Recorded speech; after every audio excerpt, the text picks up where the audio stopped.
Welcome back, guys. Today we're doing some suspension tuning on the EVIL for an upcoming downhillish race. So what I've done is I've taken the factory or recommended settings from the manufacturer for the fork and the shock, and I've set the bike up for those recommendations, and we're just gonna test it out today, see how it rides with the tuning kit.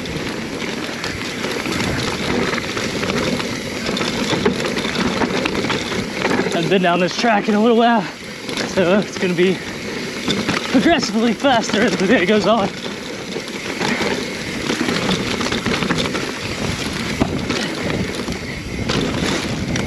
There we go, cool.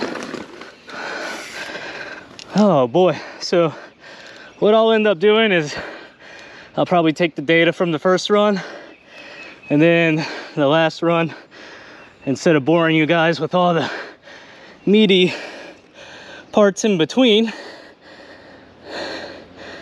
and see how that goes. So, catch my breath. Here's the app.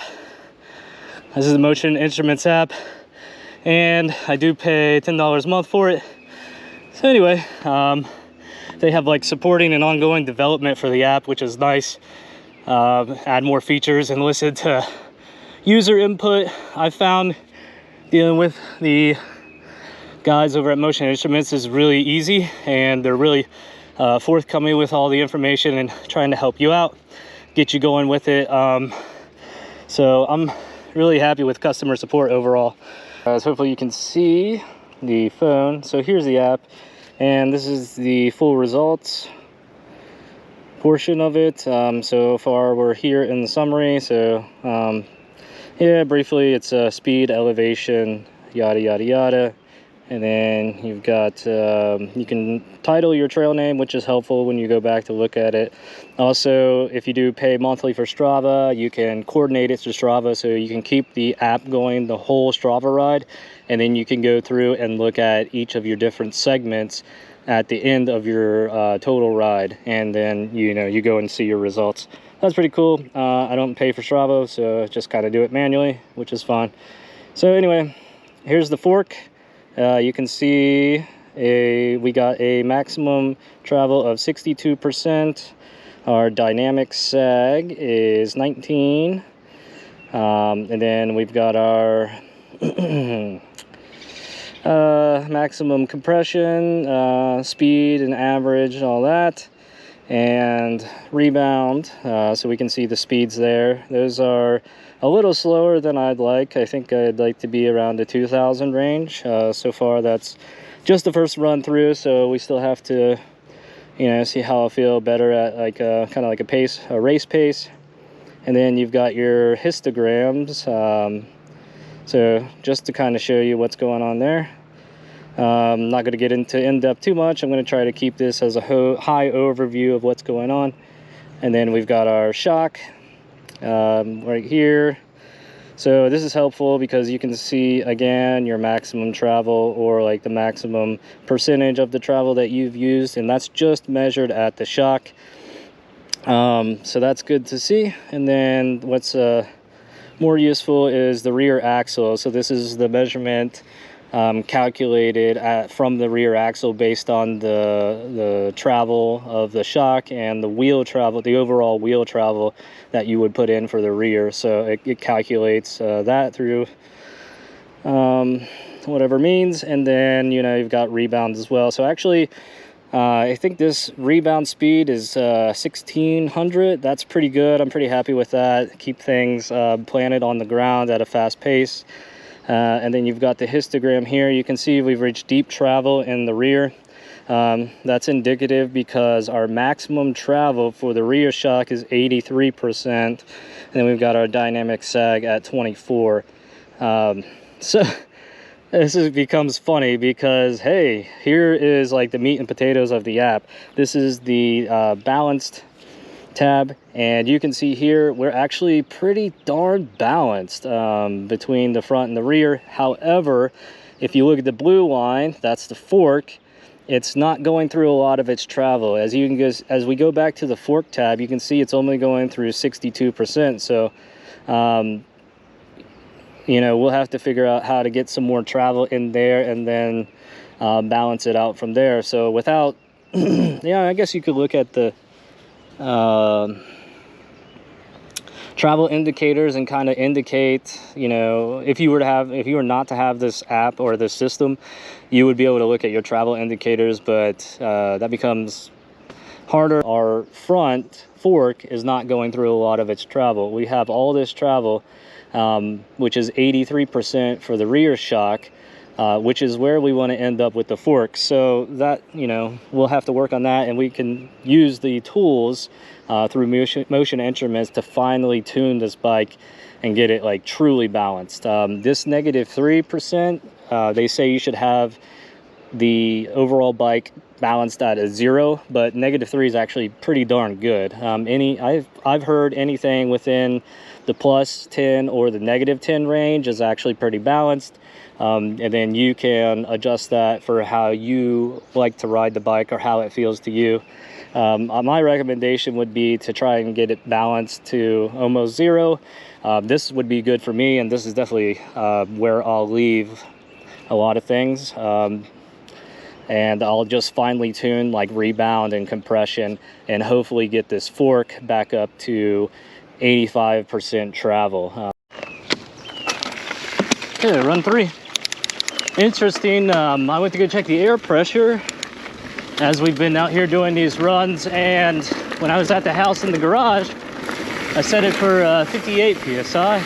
Went to go check, and psi is up to 60. So interesting the way, you know, it kind of got used, and the air temperature or temperatures overall affecting the air pressure in the fork.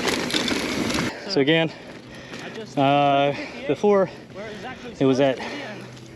the fork was at 60 psi, and actually the factory settings were 58. So we've reduced it to that. Balance, ooh, look at that. Balance is way off. Oh wow. Yeah, so that went the wrong way. Now the rear is stiffer than the fork. So go look at the travels.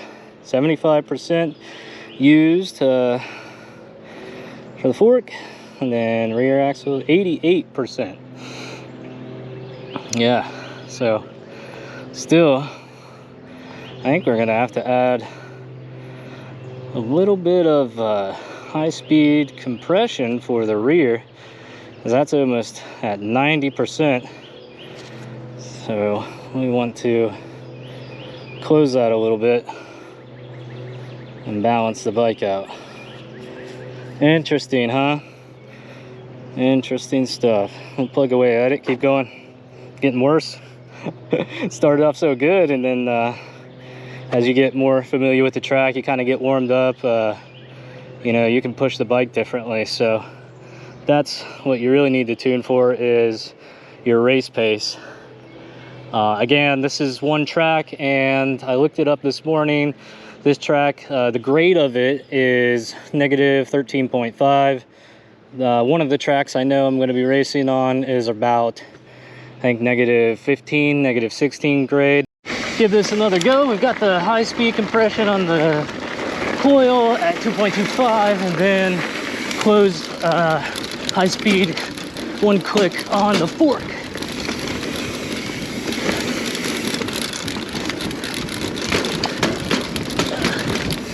Jeez, well, my paws are like destroyed in this rear hub or something.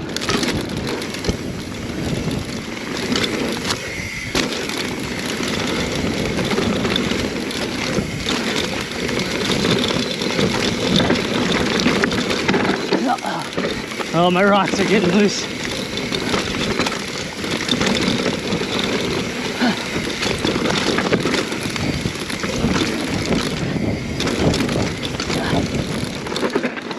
All right, solid run.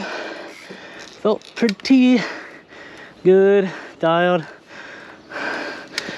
Braked in a few points I didn't want, or too much brake.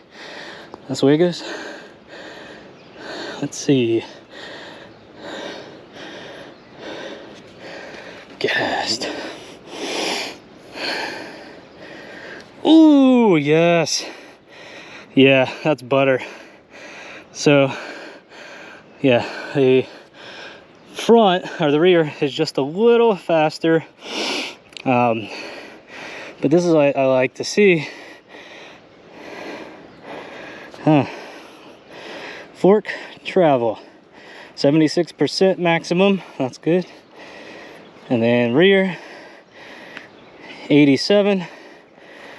So that's the way it goes. Almost 90. But if I get to a steeper track, it'll use less of that rear. It'll be more on the fork for more the.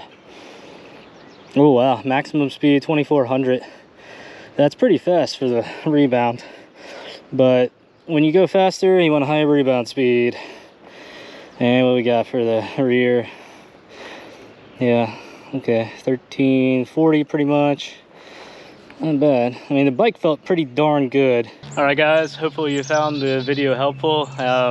It was actually like a relearning of how to tune for me, since I had it done since last year. So, you know, good experience. Hopefully, like, your takeaway was you saw it look balanced at the beginning of the video, but it really wasn't. I mean, the lines were close to each other in the graph for the balance tab, but the fork was not going through its travel. So what was happening is the rear was sitting down. You're just sitting lower, kind of like a you know, a chopper, you know, chopper bike or whatever. So anyway, the front was sitting up too much and the rear was going through all its travel. However, they were doing it at like the same compression, same speeds, so the lines kind of matched each other, but we were only using you know, not a high percentage of our fork. So you want to use you know, about that 85% range of both the rear and the front, and that's when you get them balanced, is, you know, when they come out to be a low percentage number and then they have the same travel lengths. Now, we didn't quite achieve all that today, just because it takes a little bit of time to get back into it, and I wouldn't say, you know, you're going to plug this into your bike and just know it right away. There is that little bit of trial and error, and that's what I did today. So eventually, you know, we'll get the bike finally tuned, but I feel pretty good on the bike. I feel like I have a lot more support in the rear where I can stand on the rear, and then the front will kind of react in the same fashion as the rear and match, and then I can push into the turns, like those enduro turns, a lot better, and then I trust what the bike's gonna do, because, you know, the rear doesn't come back too fast or the front doesn't come back too fast. And, you know, just once you start getting to your race pace and then you ride the trail over and over, you know, it starts to feel really good. So hopefully you guys picked up something from that today. And here's the bike. I didn't really show it off too much, but we've got the Zeb up front, that's 170 millimeter, and then the rear we've got 166 here, and that's a 500-pound coil. And then I've already done a video of how it's mounted, but here's just a brief overview of the rear. So on the coil and everything, fashioned up. But yeah, the bike feels pretty darn good.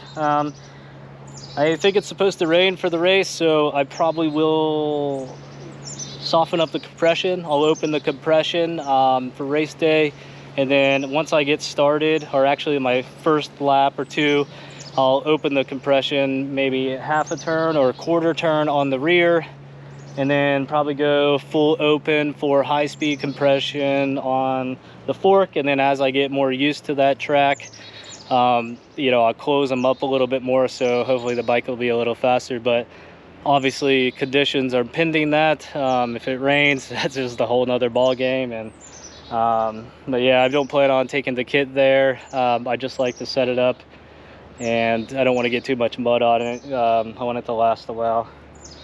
So for any of you guys wondering, I will be fine-tuning the Yeti, and we'll try to get that dialed on the same track, and then we'll look at other tracks as well. I'll probably well, that'll be another video, but it is coming for those guys that are interested in just the Yeti SB130. It is coming, but I've got this race first, and then the next month or so is when the enduro races start, and I'll be racing those most likely with my Yeti until we get to maybe Horns Hill again at the end of the series, and then I'll probably get back into this bike. We'll see how it goes. See how I feel on the Yeti.